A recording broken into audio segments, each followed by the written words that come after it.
Hello mga kaibigan, maligayang pagdating sa aking channel. Ngayon ibabahagi ko sa inyo ang video ni na Ozgay Girl at Serkan Kayaglo.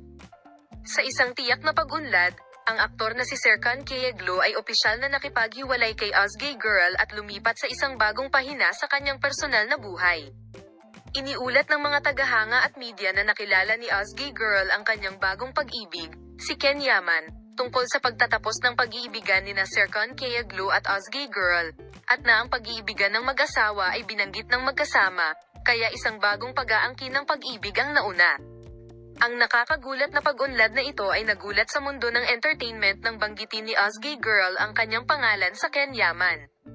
Ang balita na si Ozgay Girl ay nakipaghiwalay kay Serkan Kayaglo ay nakumpirma at ang mataas na profile na relasyon ng dalawa ay nakumpirma na natapos na.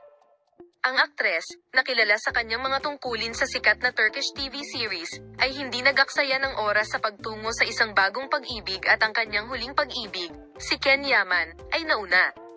Habang ang umuunlad na relasyon ni na Ozgay Girl at Ken Yaman ay nagpapakilos sa social media, ang mga tagahanga ay nagpahayag ng magkahalong sorpresa, pananabik at pag-asa hinggil sa hindi inaasahang kwento ng pag-ibig.